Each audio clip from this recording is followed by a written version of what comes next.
It's windy and cold. Northerly already up for the morning. We got a low tide at 11, and it's still considerably in. A lot of people around. Coolish wind right off the ocean. Real classic northeast. Not a lot of surf today. Very small. Looks like this wind's going to be in here for the day. Anyhow, it's got some interesting little clips from Robert Drew, interviewed by Cherry O'Brien last night. A few little clips around town, so maybe those will be interesting for you. Rusty Minnow Surf Byron Guide magazine, and the famous EchoNet bringing you all this interesting tidbits from Byron and tides of Byron.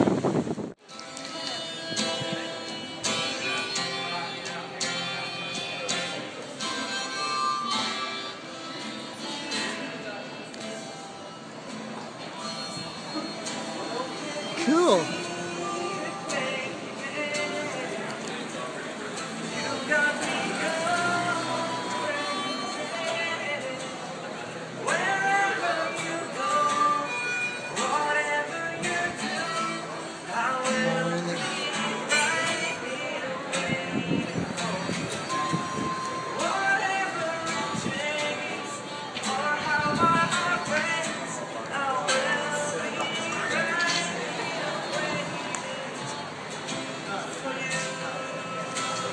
I like it. One of them was certainly the rampage around our community of Eric Edgar Cook, who was a serial killer who killed 8 people, including a friend of mine, and he worked for my father, although we didn't realise he was a murderer at the time. But he killed, that was a huge sort of concern to the whole community, and that's what I wrote about in the Shark Net. Yeah.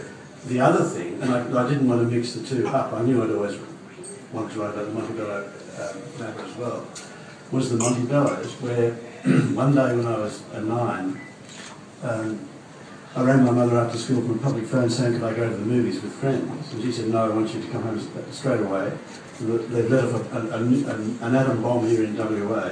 And going to the movies with friends was not an unusual thing for you to do. No, well, it was quite a natural thing for you, yeah, and you were doing. Yeah, and it was on the way to the bus stop as well, so it wasn't even going out of your way. And she said, no, I want you to catch 3:40 home as usual. They've let off a bomb in WA, and she wanted all her kids around her. And I'd never heard her panic before. And it seemed to me that bombs were bad. They made your mother upset. They changed the whole scheme. It didn't much make the papers. It did nothing in the papers beforehand. Menzies hadn't even bothered to ask Cabinet. He certainly hadn't bothered to ask the electorate. He hadn't bothered to ask Cabinet. It's one of the bizarre aspects, isn't it, the history of these tests. Yeah. Well, actually, I mean, a British Labour Prime Minister wanted to have the nuclear test. They were in a competition with America. Menzies said yes. Yeah, of course. Yeah, be my guest. Thank you for asking. Actually was soon dispatched, and I think Anthony Eden was next. So it didn't matter. Britain wanted it, and we said yes. And it only appeared as news when there was an embargo on the news, and the press went up there, and the Newtown News and took photographs of it, of the actual bomb going off. But no one knew about it beforehand. So have you played with the idea for a long time? I've thought about it for a long time, yeah. And at some point, on the mainland had been taken to Barrow Island where they thrived. Then suddenly all these animals came up against the fact that Barrow Island was the source of all this mineral and oil and natural gas wealth. So worth trillions of dollars. So trillions of dollars versus the noisy scrub bird. Which size? No problem.